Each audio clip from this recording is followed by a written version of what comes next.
అండి welcome to my channel. మీరు కనుక నా వీడియోస్ ఫస్ట్ టైం చూసినట్లయితే సబ్స్క్రైబ్ చేయండి, మరిన్ని న్యూ అప్డేట్స్ కోసం వెయిట్ చేయండి.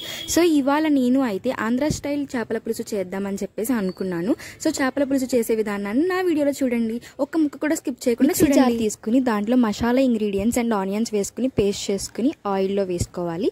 దాని తర్వాత దాంట్లో చిల్లీ యాడ్ చేసుకోవాలి. ఇది వేగిన తర్వాత దాంట్లో పసుపు, కారం, ఉప్పు, చింతపండు రసం వేసుకుని పులుసు మరిగాక దాంట్లో చేప ముక్కలు వేసుకోవాలి. సో కొంతసేపు పులుసుని మరగనివ్వాలి. నాకైతే మా ఆంధ్ర స్టైల్ చేపల పులుసు అంటే చాలా ఇష్టము. మీకు కూడా ఆంధ్ర స్టైల్ చేపల పులుసు ఇష్టం అయితే ఫస్ట్ ఆఫ్ ఆల్ కమెంట్ చేయండి మర్చిపోకుండా. చేపల పులుసు అంటే చాలా ఇష్టంగా తింటారు. వీకెండ్ ఎప్పుడు వస్తుందా అని చెప్పేసి వాళ్ళు కూడా వెయిట్ చేస్తూ ఉంటారు. చేపల పులుసు అంటే ఆల్మోస్ట్ అందరికి ఇష్టమే. నేను కూడా కుదిరినంత వరకు చేపలు తీసుకుని చేపల పులుసు అయితే పెట్టుతుంటాను. వేడివేడి కూరలన్నా వేడివేడి పులుసులన్నా అప్పుడు ఉడికిన వెంటనే తింటే చాలా బాగుంటుంది. దీంట్లో చేపల పులుసు ఇంకా బాగుంటుంది. వేడివేడి అన్నంలో వేడివేడి చేపల పులుసు వేసుకుని తింటే చాలా టేస్టింగ్గా ఉంటుంది. నాకైతే చాలా ఇష్టం అలా తినడం అయితే.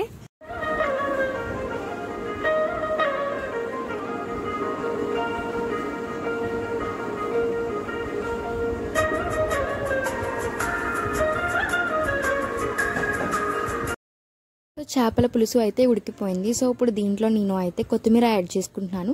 నిజంగా కొత్తిమీర కర్రీస్ అన్నిటికి కూడా మంచి టేస్ట్ని ఇస్తుంది కదండి. పులుసు కర్రీస్కి ఇంకా మంచి టేస్ట్ని ఇస్తుంది అసలు. సో ఇవాళ అయితే నేను కంప్లీట్ చేయాలనుకున్న చేపల పులుసు రెసిపీ అయితే ఫుల్గా కంప్లీట్ చేసేసాను. చాలా హ్యాపీగా ఫుల్గా అందరూ ఎంజాయ్ చేస్తూ అయితే తినేసామండి. మీరు కూడా ఇలా చేస్తారా వీకెండ్స్? కమెంట్ చేయండి, మర్చిపోకుండా సబ్స్క్రైబ్ చేసి కమెంట్ చేయండి.